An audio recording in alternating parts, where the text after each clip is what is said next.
Selamat malam kepada seluruh peserta kelas praktek peradilan perdata. Ini adalah sesi ketiga. Dalam sesi ketiga ini, kita akan mencoba membahas tentang petitum gugatan. Apabila kita membuat petitum dalam suatu gugatan, maka yang penting kita perhatikan adalah dalil-dalil yang akan dituntut dalam petitum harus diuraikan terlebih dahulu dalam bagian posita. Baru kemudian dapat dimintakan dalam bagian petitum. Artinya, jika tidak pernah diuraikan terlebih dahulu alasan-alasan hukumnya pada bagian posita, maka hal-hal itu tidak dapat dituntut atau diajukan pada bagian petitumnya. Secara standar, yang dimuat pertama kali pada petitum dalam perkara wan prestasi adalah klausul sebagai berikut. Mengabulkan gugatan penggugat untuk seluruhnya. Menyatakan secara hukum tergugat telah cedera janji. Selanjutnya, menyatakan batal demi hukum atau menyatakan sah demi hukum perjanjian. Selanjutnya, menyatakan secara hukum para tergugat secara tanggung renteng membayar ganti rugi. Selanjutnya, menyatakan sah dan berharga sita jaminan yang telah dilakukan. Kemudian, menghukum tergugat atau para tergugat untuk membayar duang som sebesar ...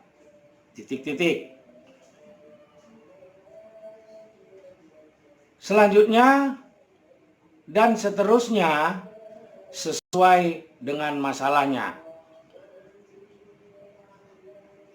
Dilanjutkan dengan kata-kata biaya perkara menurut hukum. Kemudian pada petitumnya ditambah subsidiar dengan klausula atau bila majelis berpandangan lain, mohon diberikan putusan seadil-adilnya berdasarkan ketuhanan yang Maha Esa. Sedangkan kalau gugatan itu merupakan gugatan perbuatan melawan hukum, maka petitum yang diajukan adalah pertama, mengabulkan gugatan penggugat untuk seluruhnya. Kedua, menyatakan bahwa para tergugat telah melakukan perbuatan melawan hukum. Yang ketiga, menghukum tergugat atau para tergugat untuk membayar ganti rugi secara tanggung renteng, secara tunai kepada penggugat, meliputi ganti rugi material sebesar, ganti rugi imaterial sebesar, menyatakan sah dan berharga sita jaminan yang telah dilakukan, menghukum tergugat, para tergugat membayar duang som sebesar, dan dilanjut biaya perkara menurut hukum, dan dimasukkan permohonan subsidiar atau ex aqua et bono.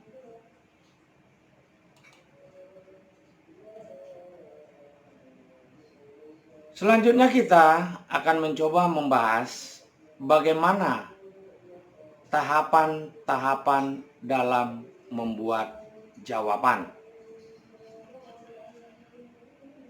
Apabila kita diposisikan sebagai kuasa hukum dari seorang klien yang digugat oleh seseorang, maka sangat perlu data-data pendukung untuk memberikan suatu tanggapan hukum.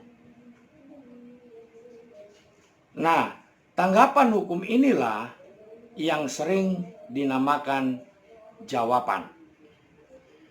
Jawaban ini merupakan suatu langkah yang sangat penting untuk menentukan dalam memenangkan suatu kasus atau suatu perkara. Bila jawaban kita, terutama bila eksepsi yang diajukan diterima oleh majelis hakim yang kemudian dituangkan dalam pertimbangan hukum dalam putusannya, maka dapat dipastikan gugatan lawan kita dinyatakan tidak dapat diterima atau niet onvankelijk. Oleh karena itu, sangat perlu kita mendalami agar dalam membuat suatu jawaban benar-benar dapat dilakukan sesuai dengan faktanya dan didukung dengan bukti-bukti yang akan membantu kita dalam membuat suatu jawaban atas gugatan yang diajukan seseorang atau badan hukum tertentu. Tahapan persiapan. Dalam membuat suatu jawaban, sangat diperlukan persiapan dan penguasaan materi pokok perkara dalam suatu sengketa keperdataan. Di samping memerlukan data-data pendukung berupa bukti-bukti yang dimiliki oleh klien, juga diperlukan kronologi kejadian perkara yang sebenarnya. Dalam persidangan, dapat juga kita minta kepada majelis hakim surat kuasa lawan di muka persidangan untuk dicocokkan dengan gugatan yang kita terima. Biasanya baru akan dibuat jawaban bila kita telah hadir pada sidang pertama dengan menyerahkan surat kuasa yang menunjukkan kewenangan kita, sehingga kita dapat bertindak untuk dan atas nama klien kita selaku tergugat. Namun dalam perkara tertentu bisa saja terjadi pada saat sidang pertama setelah hakim menyampaikan usulan perdamaian kepada para pihak, ternyata ada pihak yang langsung menyerahkan jawabannya. Tahapan pembuatan. Dalam membuat jawaban, maka hal pertama yang harus diperhatikan adalah apakah gugatan penggugat telah memenuhi syarat formal suatu gugatan. Perbaikan gugatan masih sangat dapat dimungkinkan sepanjang dalam persidangan pertama tidak diajukan jawaban terlebih dahulu oleh tergugat. Bila telah diajukan jawaban, maka perubahan gugatan diperbolehkan asal tidak ada keberatan dari tergugat. Atau dengan kata lain, perubahan jawaban diizinkan oleh tergugat. Dalam membuat suatu jawaban, pertama apakah persona standi surat kuasa penggugat sama dengan gugatannya? Yang kedua, apakah memang benar penggugat dalam menentukan kompetensi pengadilan dengan para pihak yang digugat? Yang ketiga, apakah di antara para pihak ada hubungan hukum dalam bentuk suatu perjanjian? Yang keempat, apakah ada konsistensi antara persona standi, posita maupun petitum gugatan penggugat? Yang kelima, apakah ada konsistensi tuntutan dalam posita dengan petitum gugatan?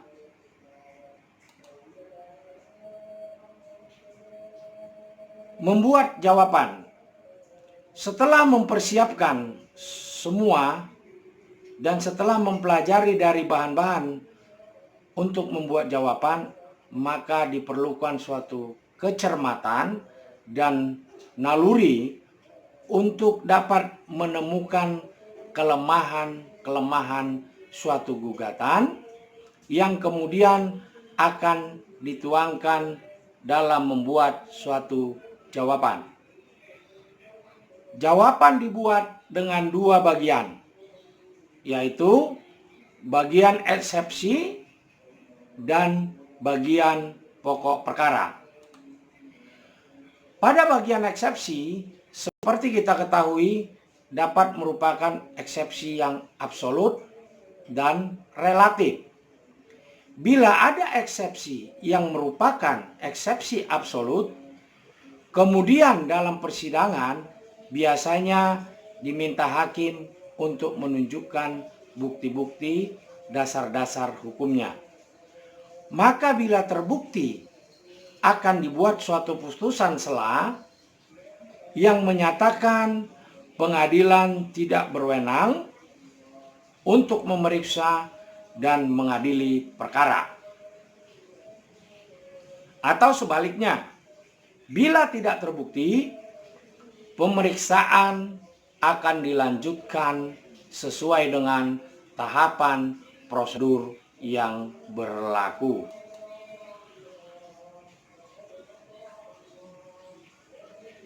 Pertama, menyatakan agar hal-hal yang telah diuraikan pada bagian eksepsi merupakan bagian dalam pokok perkara yang tidak terpisah. Maksud dari klausul ini, karena kebanyakan eksepsi yang diajukan merupakan bagian dari pokok perkara, sehingga harus diperiksa bersama-sama dengan pokok perkara dengan mempertimbangkan bukti-bukti yang diajukan para pihak. Klausula kedua adalah merupakan penolakan atas seluruh dalil-dalil penggugat kecuali yang secara tegas dan nyata diakui oleh tergugat. Dalil-dalil selanjutnya adalah dalil-dalil yang tentunya membenarkan dalil tersebut. Ada macam-macam eksepsi, seperti declaratory eksepsi, obscur libel, nebis in idem, kurangnya para pihak, kadaluarsa, dan macam-macam eksepsi lainnya. Eksepsi-eksepsi yang dikemukakan di atas merupakan eksepsi yang termasuk dalam pokok perkara, sehingga putusan atas eksepsi tersebut dilakukan bersama-sama dengan putusan akhir, dengan telah mempertimbangkan bukti-bukti yang diajukan oleh para pihak. Setelah bermacam-macam eksepsi diajukan dalam jawaban, maka dalam pokok perkara ada beberapa klausula yang setidaknya haruslah dicantumkan dalam pokok perkara tersebut, seperti penggugat bila memang benar atau membantah kebenaran dalil-dalil yang dikemukakan oleh penggugat dalam gugatannya satu demi satu tanpa ada yang terlewatkan. Karena bila Ada yang tidak dibantah, hal tersebut dianggap oleh penggugat mengakui secara tidak langsung dalil-dalil yang dikemukakannya. Dalam bantahan dalil tersebut haruslah dikemukakan dasar hukumnya.